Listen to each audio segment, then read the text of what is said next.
मेरा plan fail हो गया। मैंने सोचा था कि सब कुछ ठीक से होगा, पर अब लगता है कि चीजें मेरे हिसाब से नहीं चली। मेरे दिमाग में एक ही ख्याल था कि अगर विक्रांत पतंग वापस लेके आ गया, तो वह मेरा मैसेज पढ़ लेगा। बस यही उम्मीद है कि वह मेरी बात समझ पाए। यूवी, तुमको पता है ना, पतंग वापस लाने का भी एक छोटा सा कंपटीशन होता है। और इस बार मैं चाहता हूँ कि तुम इसे जीतने की कोशिश करो।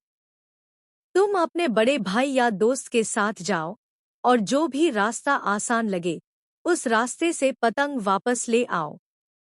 यह सिर्फ एक खेल नहीं है, यह मौका है कि तुम अपनी मेहनत और दिमाग का सही इस्तेमाल करो। यूवी ने मेरी बात ध्यान से सुनी। उसकी आंखों में उत्सुकता और थोड़ी सी डर की झलक थी। Right, right, right. मैं समझ गया। मैं तैयार हूँ। हम कोशिश करेंगे, उसने हौसले के साथ कहा। मैंने उसे मुस्कुराते हुए देखा और महसूस किया कि अब कुछ उम्मीद की किरण है। बस यूवी, याद रखना, यह सिर्फ पतंग का खेल नहीं है।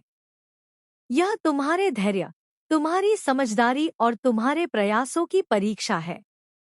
अगर तुम सफल हुए, तो सब कुछ सही हो जाएगा। यूवी ने सिर हिलाया और मुझे भरोसा दिलाया कि वह पूरी कोशिश करेगा। उसकी आंखों में जो चमक थी, वह साफ बता रही थी कि वह यह चुनौती स्वीकार कर चुका है। मैं इसे वापस लाऊंगा। चाहे कुछ भी हो जाए, मैं इसे कर दिखाऊंगा, उसने दृढ़ता से कहा। मैंने खुद से कहा कि अब सब कुछ यूवी पर निर्भर है। मैं घर पर बैठा, दिल में चिंता और दिमाग में योजनाओं का मिश्रण लिए, सोच रहा था कि अगर वह सफल हुआ, तो मेरी कहानी बदल जाएगी। अगर वह असफल रहा, तो शायद सब कुछ खत्म हो जाएगा।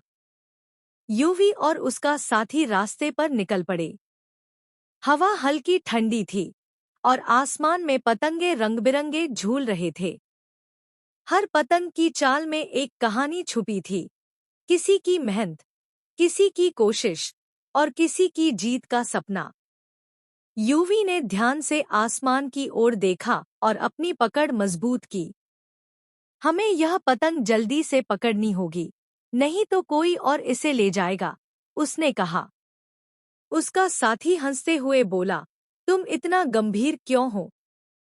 खेल में मजा भी तो होना चाहिए। यूवी मुस्कुराया, लेकिन उसकी नजरें उसी पतंग पर थीं, जो धीरे धीरे हवा में नाच रही थी। मजा बाद में, अभी काम जरूरी है, उसने फर्म आवाज में कहा। वे दोनों धीरे धीरे आगे बढ़े। रास्ते में कुछ बच्चे